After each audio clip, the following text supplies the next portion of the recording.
If the truth being told, and we are being totally honest, most of us don't like waiting, particularly if we're waiting for something to change, something to get better in life. When the internet first came in, it was dial-up connection.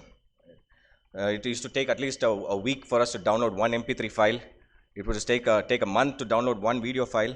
But yet we had the patience. We had the patience to wait until the download was complete. Now, even if there's a 1 second delay, we are actually frustrated. Right? We don't like the buffering. We don't like any glitch in the videos that we watch. And even before we hit the enter, we like the page load. That's how we have lost patience over the period of time. Waiting can be a very frustrating experience. Okay, this is basically a picture of a husband who's waiting for his wife, who said will be ready in 5 minutes. Okay.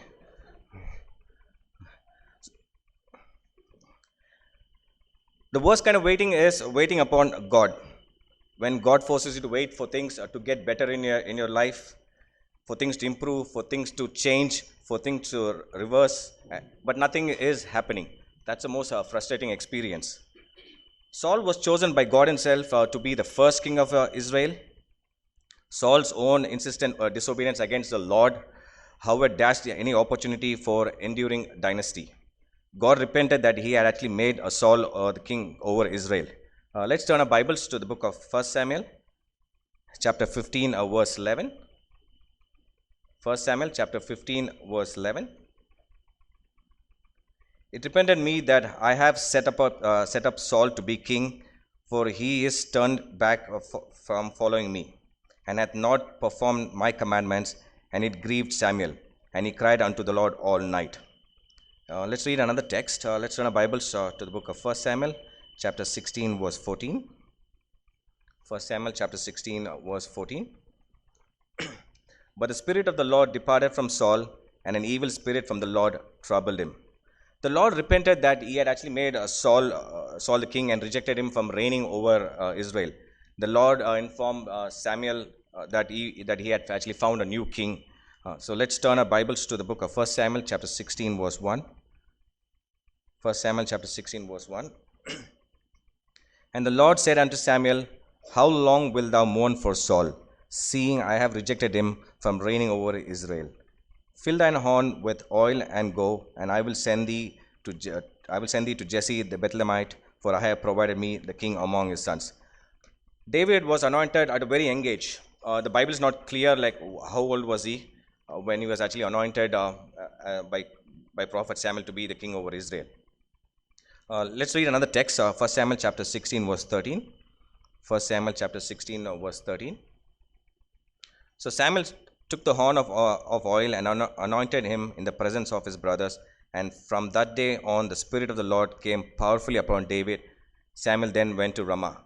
So David was most likely a teenager when he was anointed by prophet Samuel to be the king over Israel. Probably about 16 to 19 years old. When David began to reign, he was about 30 years old. So most likely it's about say 15 years of waiting from the time he was anointed and from the time he actually became king over Israel. Let's read 2 Samuel chapter 5 verse 4. 2 Samuel chapter 5 verse 4. So David was 30 years old when he began to reign, and he reigned 40 years. So David was 30 years old when he began to reign, and he reigned 40 years. So David truly understood the term wait for it. He lived it. He was actually promised by the Lord through prophet Samuel that he would be the next king of Israel. Yet it didn't happen right away. It took several years for him to actually be the king of Israel. Talk about being patient. Today we're going to dive into the life of David and the patience that he exuded in his life, and what we can learn about God and His patience, what we can learn about pursuing patience today, and what promises God gives us. God is never in a hurry. The Lord is not limited on time. He is sovereign. The best part of being sovereign is He can do whenever He wants at any given time. He doesn't have to meet a deadline. He is the deadline. His sense of time is nothing like our sense of time. Peter tells us in 2 Peter chapter 3 verse 8. 2 Peter chapter 3 verse 8. But beloved, be not ignorant of this one thing, that one day is with the Lord as 1,000 years, and 1,000 years as one day. 1,000 years is like a day for Him. So God's perfect plan is always on time. God had a reason for David waiting to become a king. Even though God had a reason for David's waiting, doesn't mean that David actually understood the reason behind it. All through Psalms, we can see David crying unto the Lord for with this sort of question, which we can see in Psalms chapter 13, verse 1. Psalm chapter 13, verse 1. How long wilt thou forget me, O Lord, forever? How long wilt thou hide thy face from me? Let me assure you of something. There's a reason for God has you in the waiting room. For David, God wanted to see how he responded to trouble, if he can trust David, how he led men into battles, and probably many other things. It's the same with us. God must see how we handle and responded to situations before he gives us the seat that we desire to be in. Waiting tests our faith. Just as God tested David's faith while he waited to become king, God will test our faith as well. Waiting is a form of adversity because we like things to move quickly. And we like things to happen to produce right away. So when we're in the season of waiting, it gets us frustrated. But we must understand that many things. God works the most when we are waiting. Primarily, the reason is because He has our attention. But get this, waiting isn't doing nothing. David was busy while he was waiting to become the king over Israel. Faith means follow Christ.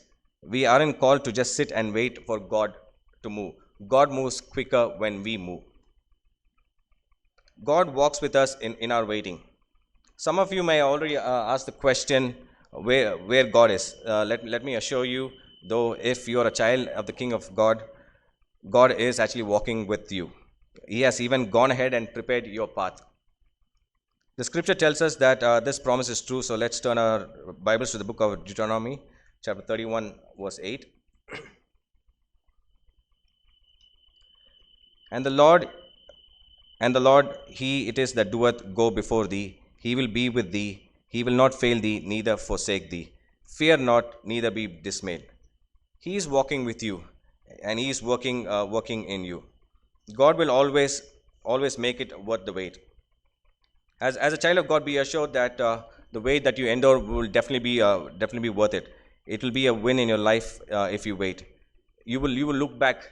You look back and will be able to confidently say that was well worth the wait. That is, if you love Jesus and live out His will and ways in your life. I promise you, you will be glad you did. James tells us in James chapter 5, verse 7.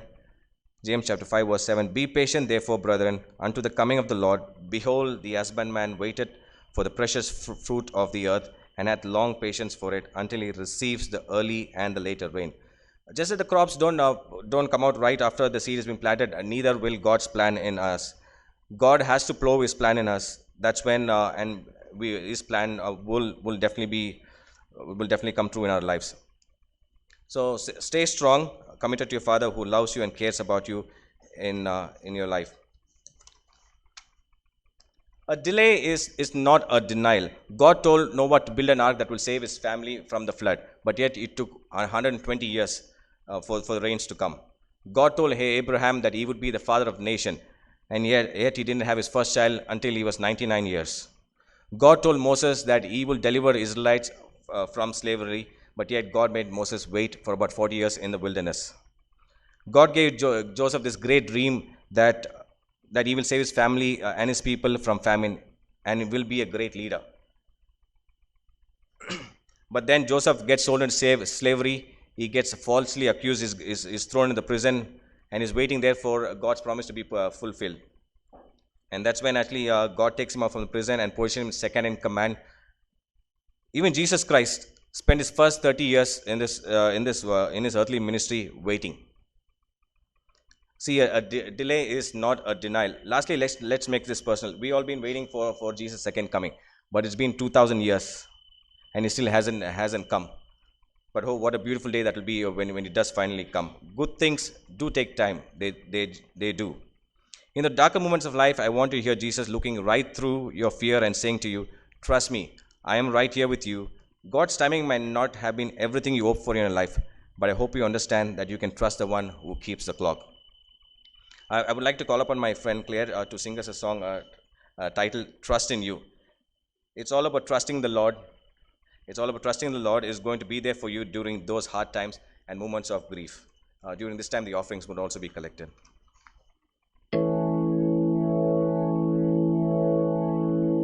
Yes.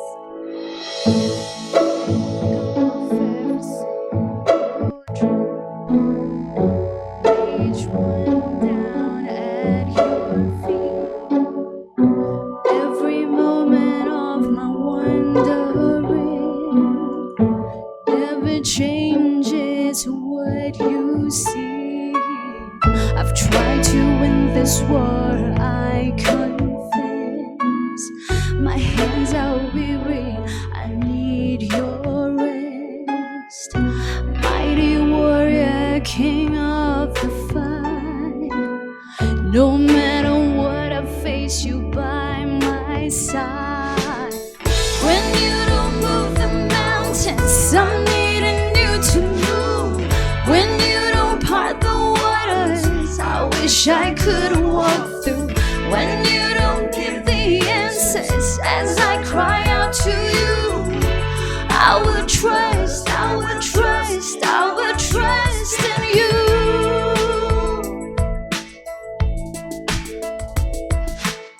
Truth is, you know what tomorrow brings. There's not a day ahead you have not seen. So in all things, be my life and bread. I want what you want, Lord, and nothing less. When you don't move the mountains, I'm needing you to move. When you don't part the waters, I wish I could walk through. When you don't give the answers as I cry out to you, I will trust, I will trust, I will trust in you. I will trust in you.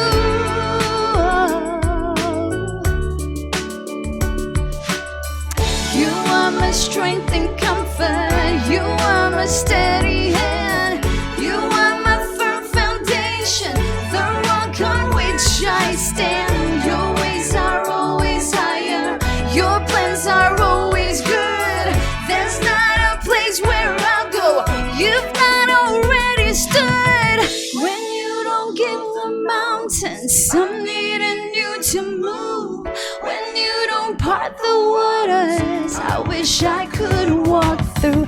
When you don't give the answers as I cry out to you, I will trust, I will trust, I will trust in you.